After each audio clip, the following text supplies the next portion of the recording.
Hi, everyone. Welcome to Mission for Freedom. It is great to connect with all of you today. Thanks for joining us.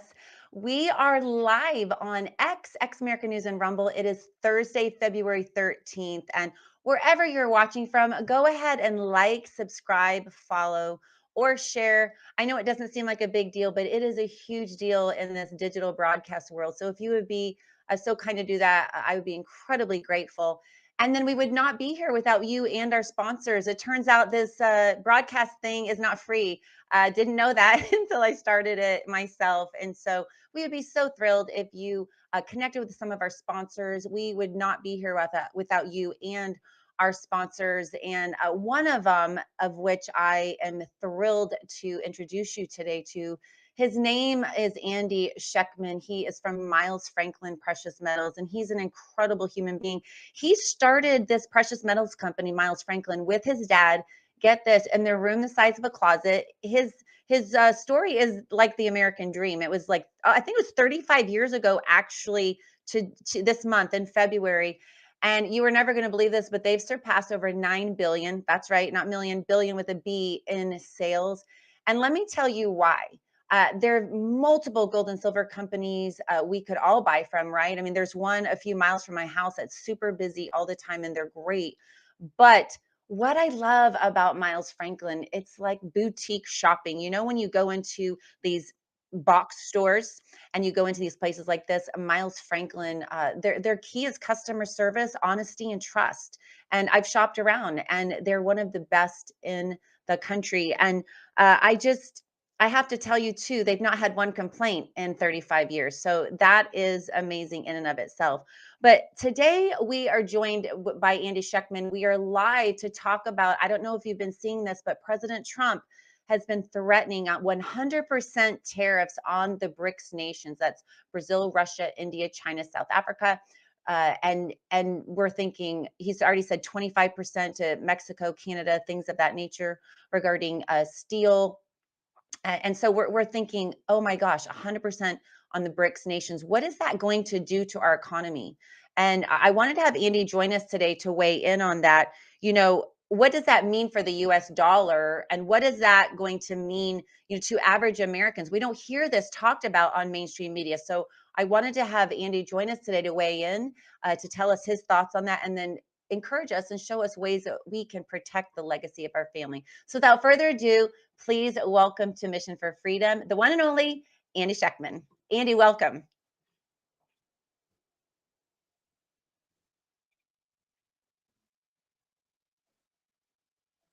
He's joining us. Oh, go ahead. Okay. We're having a little bit of technical difficulties, no problem. But I was glued to the TV today because I know a lot of great things are happening, right? Tulsi Gabbard's confirmed, RFK Jr. now is confirmed. Wow, that is a blessing. But what I could not get my eyes off of was this Trump statement about the BRICS nations. And I just have to quote him because I wonder what you think about this. He said, quote, BRICS is dead. They were dead as soon as I mentioned that. That's the exact quote. And when he's saying he mentioned that, he was referring to the 100% tariffs. He also said, anybody who is with BRICS wishes they weren't, quote unquote. That's what he said. But BRICS is dead. And I'm really excited to have Andy weigh in on this because let me just tell you, BRICS is buying up gold in unprecedented amounts. No one is talking about it. China is. We're here, they're saying they don't have a lot of gold, but they haven't really been honest about their gold purchases. They're also buying, and Andy can fill us in on this, but basically the sludge of silver content, and he'll give us the exact word, but they it's melted down, and they don't have to report that, and they're not reporting it. They're basically being dishonest. And so I thought it was incredibly interesting that President Trump would say BRICS is dead, and he's waving around this 100% tariff flag, which it really has worked. I mean, so far with Canada and Mexico, but man, I just thought that was maybe a little strong and presumptive to say BRICS is dead. So, Andy Schectman, welcome to Mission for Freedom. I am really interested to see what your take is on this latest news with President Trump threatening 100% tariffs on the BRICS nations. And he's saying, BRICS is dead. And his exact quote was, anybody who is with BRICS wishes they weren't. But yet they're developing a gold backed currency, the unit. They are developing strength monetarily, militarily. I thought that was an interesting statement that he just seemingly kind of arrogantly might have said, but maybe there's something I don't know. What do you say about that? Well, your introduction, Miriam, was so kind. I heard it all, and I think I was on the wrong browser. You couldn't hear me, but thank you for such an amazing, kind introduction. And let's just not mince words. What President Trump is doing in that respect is not tariffs; it's sanctions masquerading as tariffs. Tariffs are used to support a manufacturing industry where it's an unfair advantage, and there's really no manufacturing industry that he is protecting. It's more of a threat. If you unite in a common currency and continue down this road, we will impose 100% sanctions. Really, and I want to talk about sanctions because there's some amazing things happening, Miriam, things I've never seen before. But in relation to the BRICS, look, this is what drove the BRICS together to begin with. It was the weaponization of the SWIFT system, of the treasury market. And this is the path that I would have hoped he would not have taken. It would have been far better after the last 4 years to extend the carrot, not the stick. And quite frankly, I think that it's the wrong move. And I think it will have reverberations and if nothing else, crystallize the rationale that these countries have employed to join together to begin with. So yeah, it's not tariffs. It's just more sanctioning, pretending to be tariffs. But while we're on the subject of tariffs, I think it's important to take a look at something, Miriam, and I'm going to try hard to not, and I'll answer any questions along the way, so stop me. But I'm going to try hard to not make this overly complex. There is some aspect of it that is, but I'm going to try really hard, if you don't mind, to walk you through what I see. I'm going to go out on a limb and say something that some people may say is crazy, but I feel the same way I did in 2019 and 2020 when I was the only one talking about the BRICS and everyone thought I was crazy. And I was either silly enough or somehow lucky enough to say it publicly, and a lot of it has transpired. There are other ways that you can fight back against the BRICS without extending sanctions. And I think that might be what we're seeing right now. Maybe he's trying to front run what they're trying to do. Let me explain. So I'm going to take you back. Some of this we've talked about before, Miriam, but for your listeners, I'll take you back to 2019 when the Bank of International Settlements, the most powerful bank in the world, reclassified gold as the world's only other tier 1 reserve asset. And that's on par with U.S. Treasuries. It's a riskless asset as far as central banks are concerned. Now, primarily, I would argue this is one of the biggest reasons you're seeing so many of the central banks accumulate gold at a level really since that time no one has ever seen. And we've been seeing a slow bleeding down, little by little, as I often say, of the exchanges, the COMEX and the LBMA. And I've talked about this on your show and others ad nauseum, thousands of interviews, screaming that things are different. No one ever stood for delivery on the COMEX market, which is the Chicago or the New York Mercantile Exchange.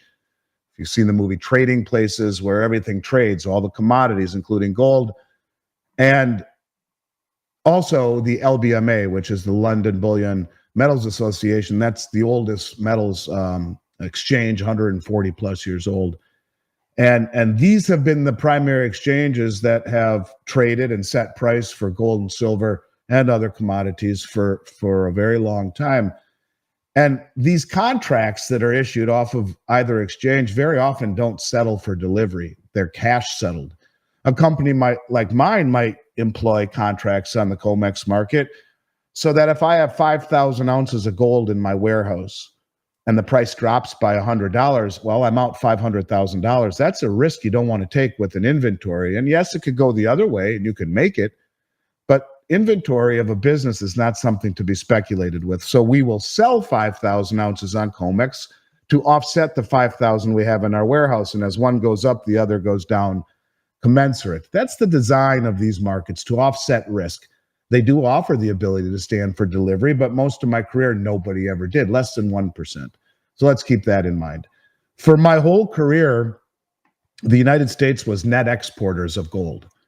Forever. They've been exporting gold to this global South and the global East forever. And it's always kind of baffled me why we would do that. But nonetheless, that is what it has been. So the last 4 years in particular, the suppression of the metals market, in my mind, has been really foolish.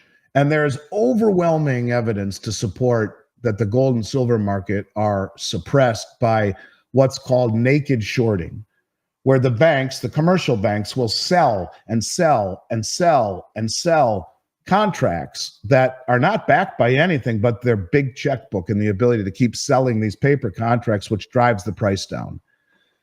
And when we look, for example, at the market in London, they have 300 million ounces of silver that are unencumbered in their exchange. We'll call that the float. Yet the banks that are on the LBMA trade on average 2.9 billion with a B ounces of silver per day, 10 times the float. 90% of it is paper. So they can create a perception of reality, either buying or selling with paper. They don't have to have anything behind it. Remember, because really no one ever stands for delivery, right? And so the metals market, gold in particular, has been suppressed for a very long time largely because of a term in economics called Gibson's paradox, which speaks to the inverse relationship between real interest rates and gold.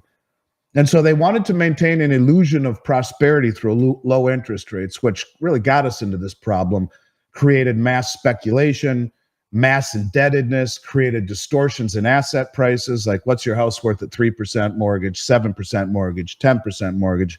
So if you suppress the cost of money, interest rates, you get distortions in asset prices and misallocations in capital and resources. I have a company, money's so cheap, I'll buy another building, I'll hire 60 more people, I'll start another division, and then, boy, what happens if rates go higher? That's a problem. Anyways, if you're going to step on interest rates to create that illusion of prosperity, of success, of wealth, where your home, because the value keeps going up with low interest rates, people can afford more for less, or you're going to buy that car. I'll buy the extra, I'll buy the one with leather and a sunroof because it's 72 months, 0% interest. When you create low interest rates like this, you suppress it.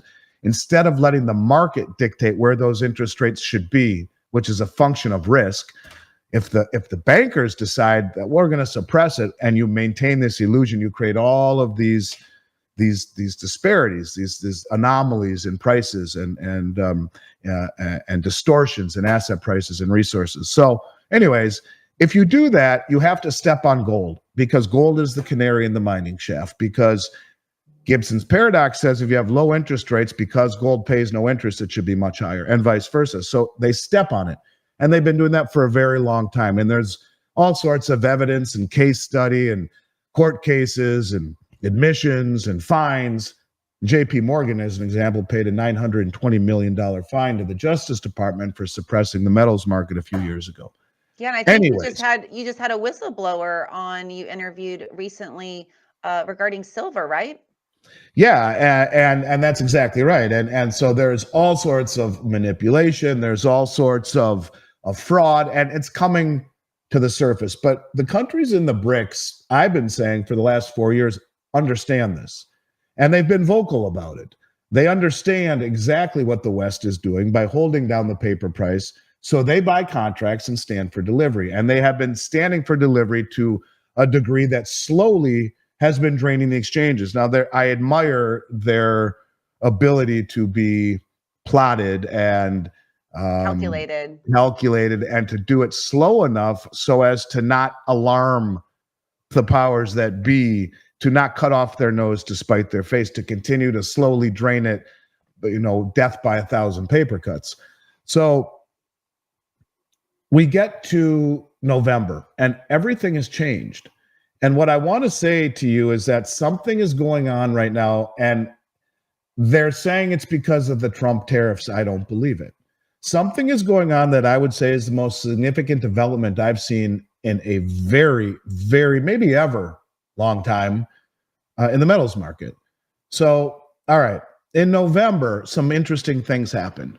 Obviously, Trump won the election, thank goodness. And in November, the United States, for the first time that I can ever remember, went from a net exporter of gold to a net importer, which is very strange.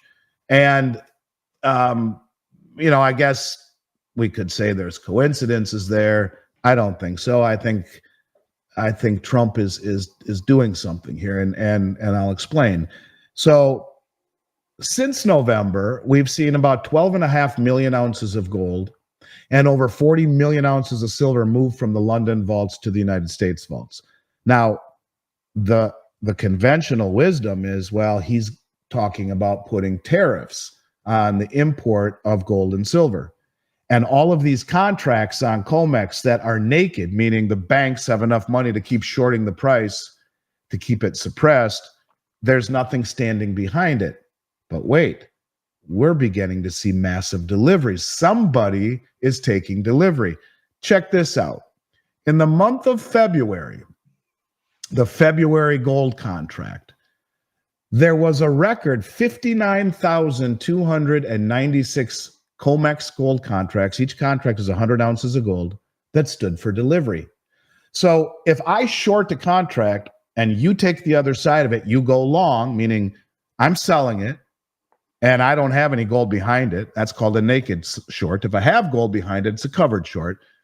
I'm selling it, you're buying it, and most of the people just play it as a cash instrument, an investment, a speculation, or a hedge. But instead, you say, you know what? I'm going to stand for delivery. I want the gold.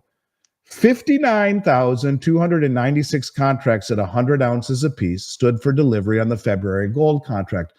That is the largest delivery in the history of the COMEX market. It surpasses the largest by over 12,000 contracts, which was in June of 2020 during the pandemic and QE to infinity.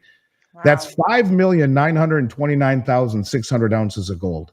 Try multiplying that times 2,900, the price of gold, and your calculator will show you the E. It doesn't even go that high. 13,735,000 ounces of silver stood for delivery in the month of February. JP Morgan just announced that they are delivering for the February contract $4 billion worth of gold into the COMEX. $4 billion. Now, there was a woman named Blythe Masters who used to run their trading desk, and a few years ago, she was all over YouTube saying JP Morgan never buys gold for their own account. It's always a customer account. Now, I ask you, who the hell's got $4 billion to buy the gold? Now, follow me. This is going to get interesting. I promise. All right. The London Metals Exchange, where a lot of this metal is coming from, it's all flowing. The contracts, whether it be London or New York, are very fungible. And either one can do what's called exchange for physical. I have a contract. I can exchange it, send it to London. They take it, fungible, it's money, and they can exchange it for the physical and ship it back to New York. So it's an exchange for physical. Normally, the exchange for physicals go either from the US or London to China or to some other part of the world. But now the exchange for physical is coming back here. And we're led to believe it's because of Trump tariff threats. So I think he's saying, or someone is saying, yeah, we may do this, we may not. So they'll send the gold back without thinking much about it to us, to a record level. Now, not only have we become net importers, but now we're seeing the largest deposits into COMEX of all time and the largest deliveries, standing for delivery, of all time. Something is going on. So remember, what is gold? It's the only Well, other tier one reserve asset next to US Treasuries, right? So it's significant. All right. The metal that's coming out of London is, and think of all of the contracts I told you in silver. In gold, they trade about 2 to 2.5 times annual global mine supply every single day. There's way more contracts than there is metal behind the gold holdings. So when you stand for delivery in London, it's supposed to be T+1 delivery. T stands for the trade day, 1 day to settle. Give me my gold. It's now 6 to 8 weeks. That sounds like a default to me. So wow. you expect to get your gold. Today is, let's say it was Wednesday. I need my gold by Friday. It's T+1. Let's do the deal. Yeah, you'll get your gold Friday in 2 months. And this is getting very interesting. So now we take a look at a few other things, because there's a log jam. They say it's such a log jam we can't get. Yeah, right. It's called you don't have the metal, and all of this metal is coming back to the United States, and we are now a net importer of the only other tier one asset in the world. Now let's talk about J.P. Morgan for a moment. I'm going to connect all of these dots at the end. J.P. Morgan paid a $920 million fine for manipulating the metals market a few years ago. The largest fine the Justice Department ever handed out. Remember, I said there's all sorts of proof that the markets have been manipulated. JP Morgan paid a $920 million fine. Their head trader, Michael Nowak, is still in prison. And it always bothered me, Miriam, that they were allowed to be the custodian of SLV, the world's largest silver trust. And you're talking a massive stockpile of silver. And they allow the company that just paid almost $1 billion fine for manipulating the metals market to be the custodian, along with BlackRock, of the world's largest silver trust. They made $1 billion that year in their trading desk for metals and paid a $920 million fine. So they walk away 80 million up, little slap on the wrist. A couple people go to jail for a few years, and they still get to be the custodian of the world's largest silver trust and a few others. HSBC Bank has always been the custodian of GLD, one of the 3 or 4 largest stockpiles of gold in the world. Guess just who took over as the custodian of GLD? Yes, that's right. JP Morgan is now the custodian, along with BlackRock, of the world's largest silver trust and one of the world's largest gold trusts. And get this.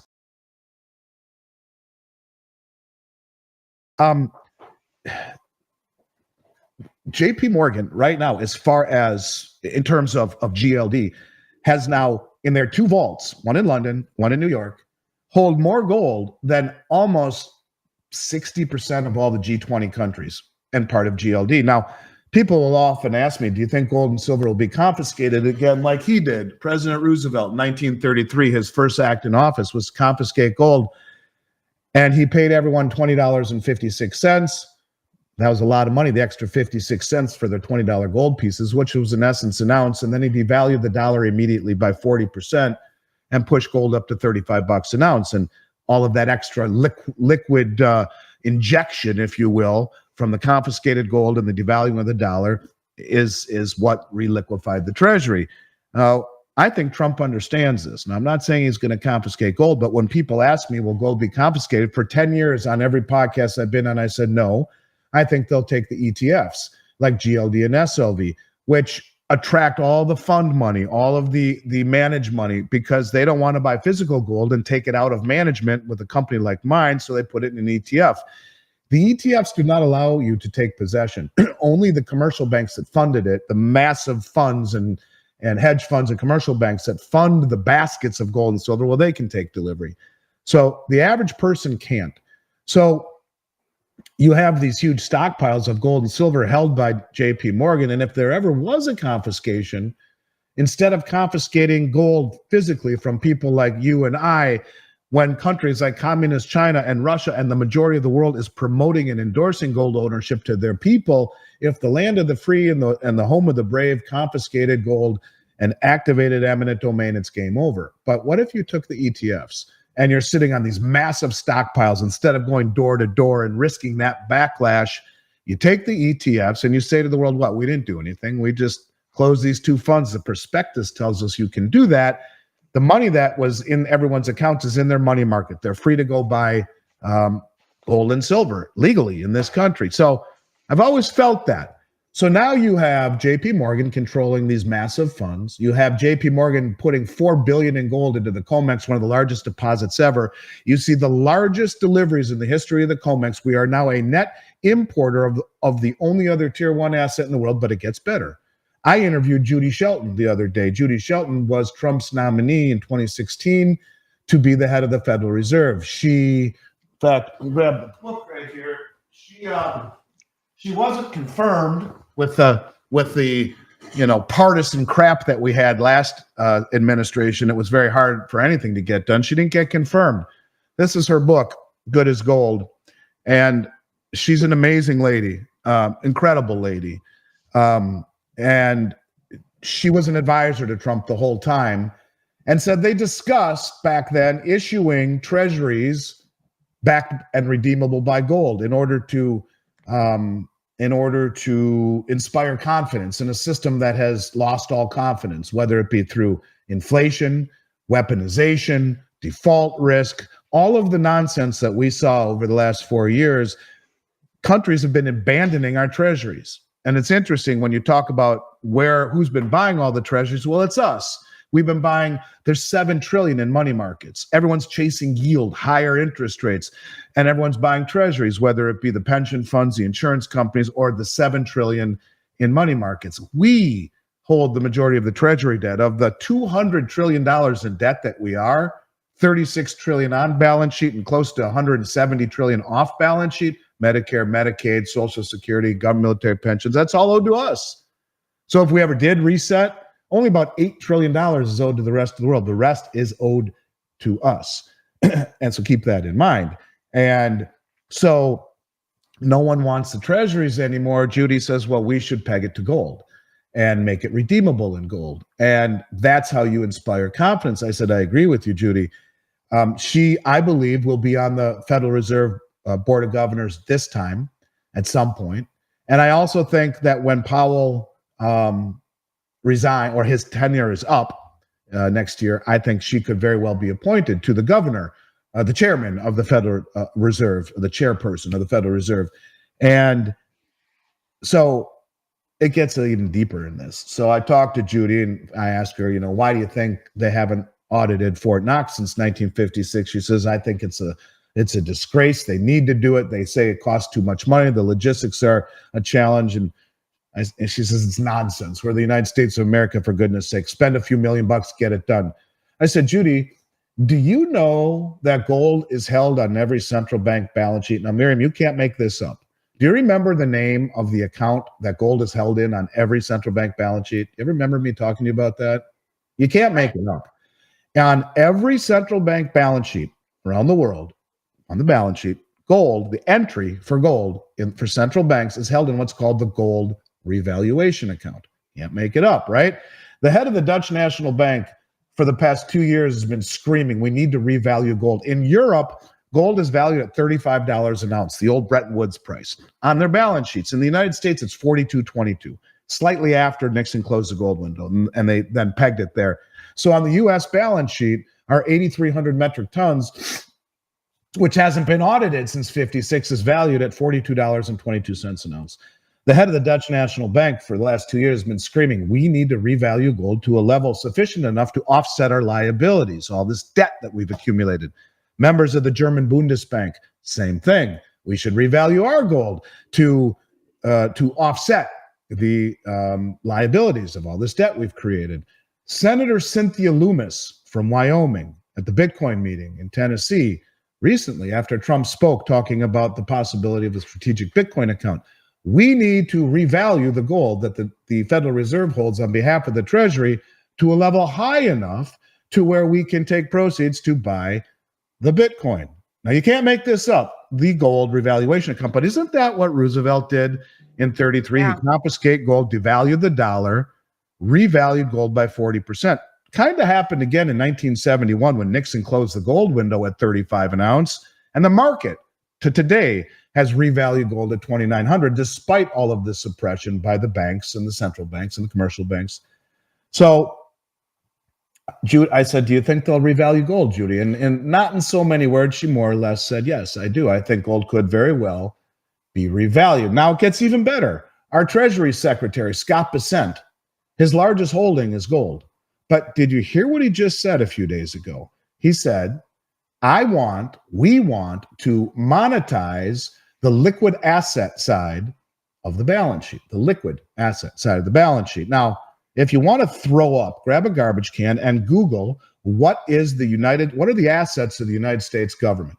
The assets of the United States government are pathetic. We owe about 200 trillion, right? Because the Social Security is 77 trillion underfunded. Trillion seconds ago, by the way, Miriam, 31,688 years ago. Social Security is 77 trillion or close to that. Medicare Part B, 99 trillion, Part D, 22 trillion, and it just goes on and on. That's off balance sheet. Trump won't touch that stuff. He's already said so, right? Won't touch it. Won't touch Medicare. Won't touch Social Security. And then you have the 36 trillion on balance sheet. So, I mean, you can deal with that and start chipping away at it. But anyways, so he says, I want to monetize balance sheet. Their largest asset of the United States government, the largest, is student debt. 40+% of our assets is student debt. They passed a law half a dozen years ago or longer saying, if you have student debt and you file bankruptcy, we'll take your Social Security. You can't get out of it. It is a receivable and an asset. That's why when Biden was trying to give away $1 billion or $2 billion, that was a drop in the bucket, but it not only was it immoral and ridiculous, he was chipping away at the largest asset of the U.S. government. Number two, so you can't monetize that. Number two is military, bases, guns, airplanes, aircraft carriers, can't monetize that. Number three is real estate. You could, I guess, monetize that. But what about gold? Held in the gold revaluation account. But it hasn't been audited since 56. Is it there? Not sure. So now we're net importers since Trump becomes president. We're seeing the largest inflows in the history of the COMEX, the largest deliveries in the history of the COMEX. Who's got $4 billion, Miriam, to buy gold? That makes no sense. Right. So what if it's the Federal Reserve? Or what if it's the government? What if he instructed them all and under the guise of tariffs, not telling them what we're doing, but I might impose tariffs so they're not threatened, thinking it may never come back. And then JP Morgan takes over as the custodian of GLD right around the same time. They already are the custodian of SLV. They and BlackRock, arguably agents of the government. Could it be? Could it be that they intend? Now, one other thing, as the price has gone up ridiculously in gold over the last few weeks and months. Yeah, it's been hitting all-time highs. And we've seen GLD, that's right. And we've seen GLD, who now JP Morgan controls, go like this. Everyone's selling out of GLD. Why? Well, the conventional wisdom is strong dollar, strong interest rates, Trump euphoria, the Trump risk on trade. No, it's not what it is. It's the insiders like JP Morgan. Remember I told you they can do? They can take the metal out. It's called share redemption. They take their shares and they sell it back to the fund and they pull out the gold. So 16 tons as the price has been going up. Shouldn't it go the other way? Yeah. So they are redeeming shares, pulling the metal out, securing it before something happens. So I guess I'll just simply say this to you. It is my belief, and I'm going out on a limb saying that they are doing something far bigger than bringing it home because of the threat of tariffs, whereby those short contracts could be in very big trouble if you can't get the metal and have to pay a tariff to get it. That's what they want us to believe. But most of the short positions are by the commercial banks that are all part of this game. My guess is Judy Shelton wants to issue treasuries backed by gold. She told me that they're going to do it July 4th, 2026, the 250th year anniversary. They've discussed it. It's coming out. Treasuries backed by gold, redeemable in gold. Well, what if you don't have enough gold to do it? You got to get it here first before you do it. And what about letting the price go higher and higher and higher and higher and higher and revaluing it inside the gold revaluation account? And instead of confiscating physical gold, the pimple on the elephant's rear end, the people like you and I and others that physically own it, how about you have JP Morgan hold the largest silver trust in the world and a monster gold trust and many other ETFs that gives them the ability to grab it all and say, well, we didn't do anything. We just closed the account. You put it all together, and I would say that they are planning to revalue and remonetize gold. Scott Bessent just told us they're going to remonetize the asset side of the balance sheet. What other asset could they do besides gold, which is what? The only other tier one reserve asset in the world that Judy Shelton wants to do what? Peg it to the treasury market that is seeing nothing but outflows. And now what are we? We are but a net importer of gold and seeing the largest inflows that we have ever seen, ever in the last 35 years, in my career anyway. So I'm going to go out on a limb and say, just like I did when I went out on a limb and said Saudi Arabia and all these countries are going to move away from the dollar and unite right. with the BRICS.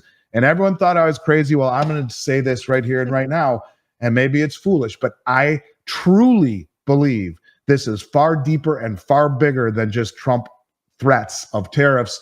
We are repositioning and getting ready for some form of gold remonetization, revaluation. And by the way, Trump would only need to say to Scott Bessent, Scott, tell Jerome Powell to revalue gold. Every $4,000 increase in the price of gold is $1 trillion free and clear to the Treasury. You put gold at 12,000 an ounce, that's $4 trillion that the Treasury gets free and clear, just like that. Instant. So could it happen? Why not? Who's been buying it all? The central banks. Who does it benefit? The central banks. And the last thing, and then I'll take any questions and shut up. What else does Trump want? A weaker dollar. He always says that, right? So if gold goes way up, what happens to the value of the dollar? In its relation, it goes down. Mm-hmm. But our holdings of gold go way up. And the countries that have been accumulating gold, their value goes way up. This is a win-win for the whole system, largely. Of course, it creates inflation and all sorts of other things in this country, but it's far better than outright hyperinflation or defaulting. This is a way for us to, I think, take a positive step forward and start to think about ways out of this massive debt cycle, this massive debt tsunami that really there aren't many ways out of. And I think this is the path that he's chosen. I have so many thoughts on this. It's mind-blowing, actually, what you're saying. And for those who don't know Andy, I mean, Andy, you are essentially one of the most world-renowned experts on, precious metals and on gold, with gold. And I think it's incredibly important to think about the fact that, and when you've said this, that we are accruing $1 trillion of debt every 100 days. And it's those areas that you mentioned that Trump's not going to touch: Social Security, veterans benefits, Medicare, Medicaid. I mean, and I'm thrilled to see what Doge is doing. I mean, that's great. And, a million here, $1 trillion here, whatever. But I've heard you say this, which I think is incredibly important to drive home and for us to keep in mind. And that is, when you're talking about buying gold, you're buying wealth, but we can't just sit back and go, oh, President Trump's in office, he's going to fix our economy. He's a businessman. He's a genius. Everything's going to go away. And when you said that to me last year, Andy, I never forgot what you said, because I was thinking, wow, $1 trillion every 100 days. So all these things we're hearing Elon talk about, it's great, but it doesn't fix the problem, people. It just doesn't. And I don't care if President Trump's in there or if Biden's in there. What is happening is, it's like if you were at home and you were charging more than you made, and you kept doing it month after month after month after month, and then the loaner is going to want to quit loaning you money to buy a new car, to buy whatever, because you have so much debt. They look at that balance sheet and say, there's no way that you are going to be able to pay this back. And so that's why I think it's so incredible what you're saying, not just about revaluation, but just about the accruing of debt. I mean, we as the United States, no matter who is our president, unless, like you said, we have some pain, we get rid of some of those programs like Medicare and Medicaid, and Trump is saying he's not getting rid of them. I mean, it is not going to end well, whether we have Doge or not. Well, get this. Last year, the tax revenue of the United States was $4.9 trillion. Okay, that's how much they took in taxes. So try and do the math with this. By 2028, which is what, 3 years? Over 28 trillion in outstanding U.S. government bonds will mature by 2028. So we're taking in, let's call it 5 trillion a year. And in 3 years, that's 15 trillion. But we owe by then 28 trillion. Now that doesn't take into account the $1 or $2 trillion deficit we'll have this year and next year and the year. So how do you work it? I mean, you're right. And if talking about tariffs, you put a 25% tariff on every product that comes in this country, it wouldn't amount to under $1 trillion. And that's not the answer. The answer is you have to cut spending, period. And yet he won't do it. He won't go after the things that are the real big problems that aren't even calculated in that $36 trillion debt. So if you have 28 trillion coming due before you have printing 2 or 3 trillion every single year in debt, and when you say, I always think it's nuts when you think a trillion seconds ago is 31,688 years ago, but it's also nuts saying that at the speed in which the debt is accruing, it's roughly $100,000 a second. I mean, think of the party you could have at 100,000 a second, and then you see all the mismanagement and the waste and the fraud that Doge is uncovering, and God bless them for doing it. Yeah, It I mean, needs it's a to be good done. thing. I'm glad that they're doing it. And really, it just quite frankly makes me angry when I think about how we sent half $1 million to Nepal to advance atheism. I'm like, that is completely, uh, you know, 180 degrees opposite of our Constitution. Andy, I have a couple of questions here. I just wanted to address here. MC says, what's the biggest mistake people make when buying precious metals? Um, the biggest mistake that I see is falling prey to companies, particularly those companies that focus solely on IRAs, um, that sell products that are very, very obscure. Usually they all follow the same model. Quarter ounce gold coins that they sell for 900, 1,000, 1,100. Do the math times 4. Gold's nowhere near that. And 1.5 or 2 ounce silver coins typically that sell at 90 to 150. Oftentimes they have slick company spokespeople. If I could really show you the stuff that I've seen, it's horrific. When you and You people's think that's lives. why some people get afraid to buy it because they just don't trust? Well, I mean, I think the bottom line is you make it really simple, right? Um, there's 6 major mints of the world, but if you want to make it easy, buy either United States American Eagles and Buffaloes or Canadian Maple Leafs.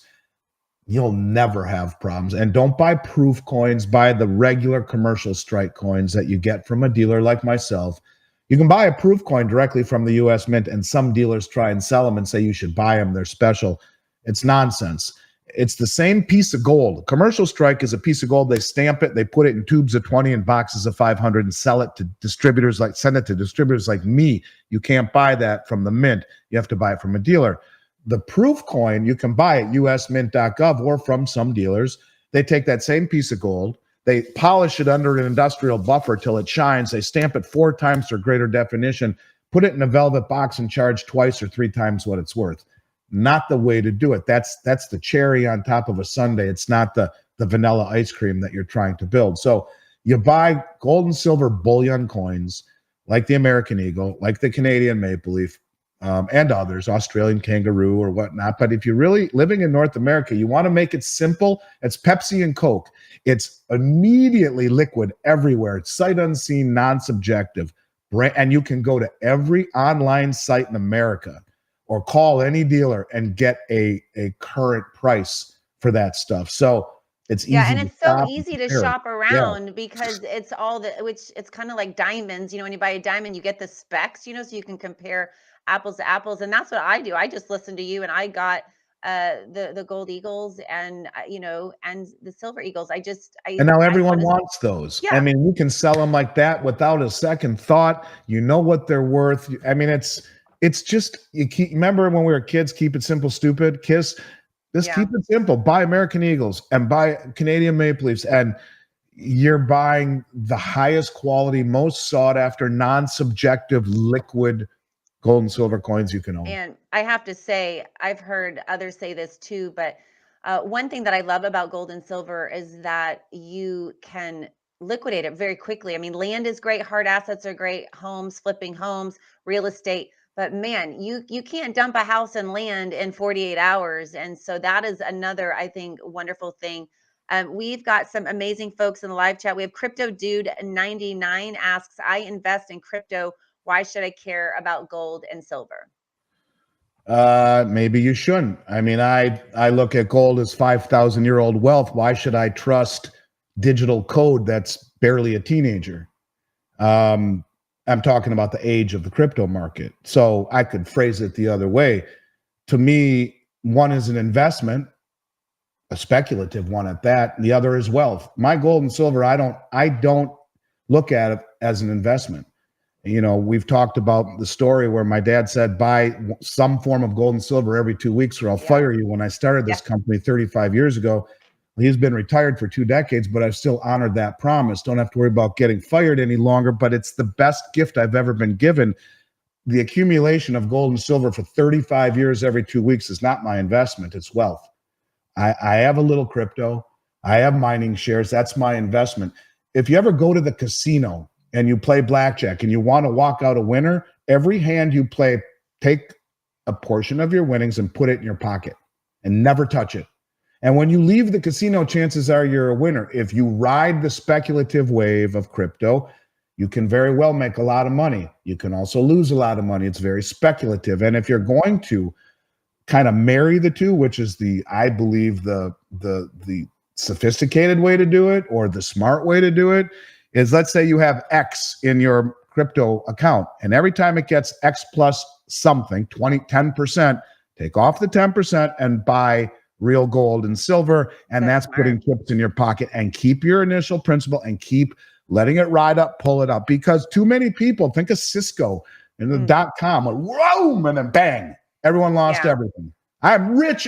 Oh shit, I'm broke. Yeah, And that's what happens. And so I think you don't do what everyone does. You pull profits off, and that's the way that you win in a game, going from speculative investment to real wealth. Don't confuse the two. To me, they're not even in a financial pyramid. Gold's at the base of the pyramid, and cryptos, along with mining shares and other speculative things, are in the top of the pyramid, where you don't risk as much, but the reward can outpace the bottom 80-90% of your financial pyramid. Yeah, and you can afford to lose because you've got your base really firm. We have at Concerned Citizen. Will cash disappear in the future? What happens if everything goes digital?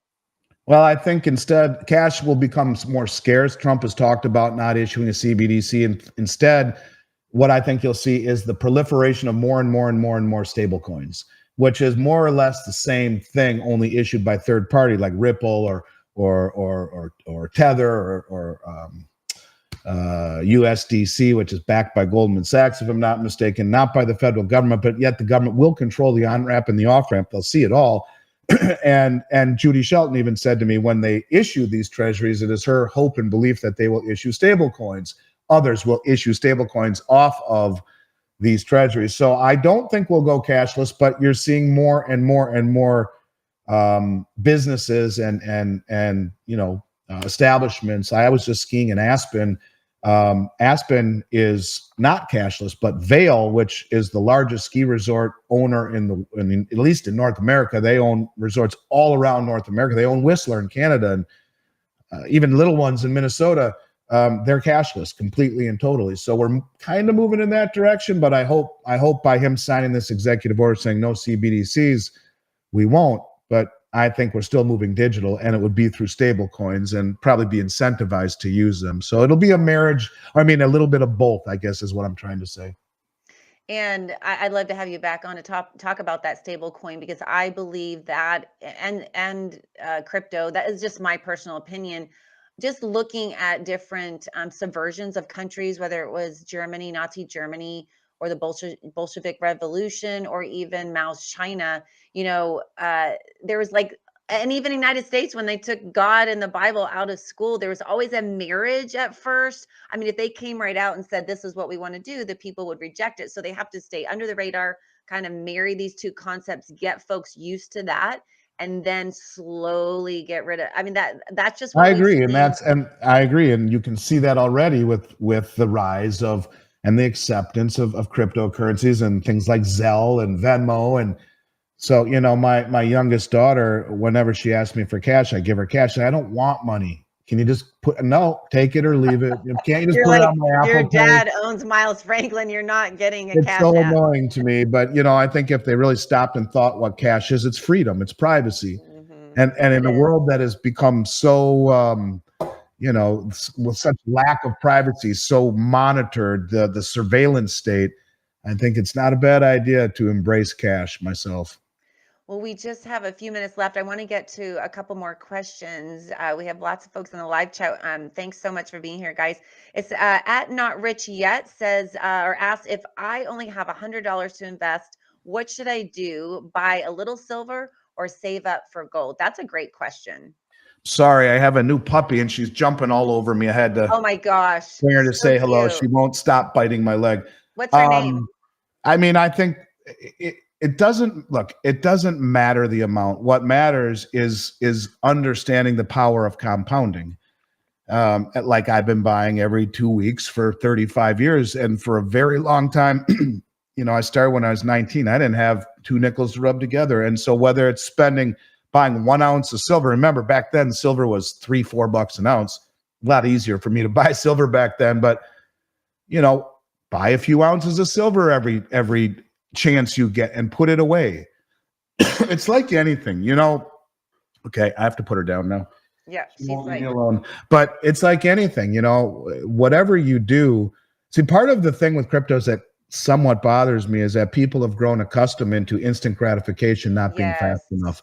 And that's not how anyone our age, Miriam, found success. We found Well, success look through at hard Ozempic. work. Look at all the drugs to lose weight. I mean, everything we want it yesterday, and that consistency, little by little, investing and not thinking about like, oh, I just bought 2 ounces of silver for close to $60, and just not thinking about the money's gone, and now we want everything yesterday, and we want the rush, the adrenaline rush of making a lot of money with crypto, and that's really not the way our country has grown to become what it is today. It was with consistent hard work. Yeah, it's a dopamine rush for sure. And that's why you see the rise of online gambling everywhere. And it's not healthy because you look, when I started in this industry, the people I talked to were people your grandfather's age. They were the World War II vets.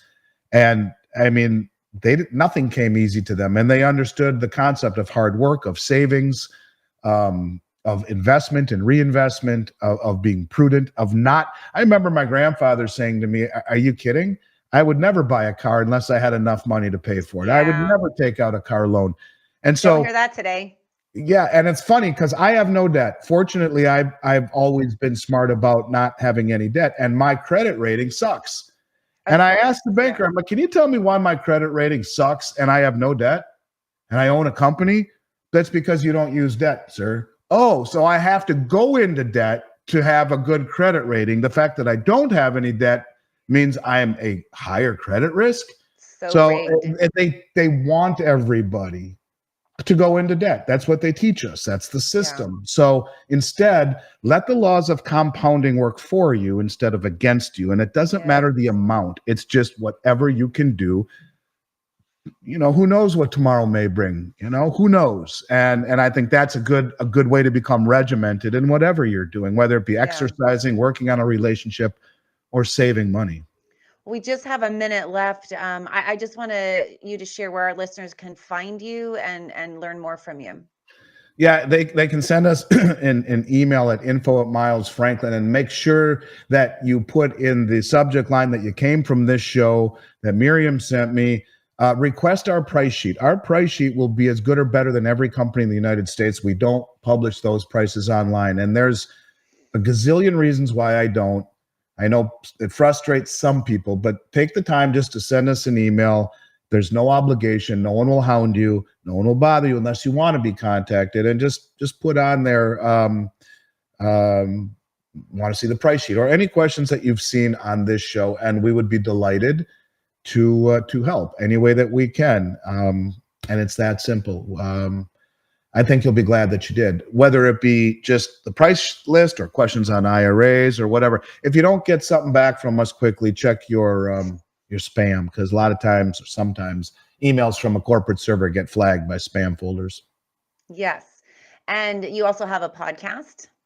I do, and it is the Miles Franklin podcast. It's called Little by Little, my personal one, and I started it in June, and it's been a ball. I have to have you on, Miriam, and we can do this. We can do a live stream. You and I can talk to my people, and they'll get to know you, and which is important. So Well, thank people. you. I can't tell you what a blessing it has been to learn from you today, and I hope folks will just invest and do what they can to purchase some gold and silver. So that is a wrap. I'm so sorry we're out of time. I could talk to you That's for okay. a No million worries. I hours, get but you, thank Miriam. you. Thank you Thank so you. much for being here, Andy, and thanks for all that you're doing to help us protect our legacy and our families. I God hope we bless. can do it again soon. You take care. God bless. You too. Thank y'all so much for joining me. As always, email us at missionforfreedom@gmail.com and tell us what you think. And then you can call our number if you'd like to purchase some gold and silver. That is 1-833 21 freed FREED, and we can have a conversation about purchasing some gold and silver today. So thank y'all so much for being here. God bless, and we'll see you next Tuesday.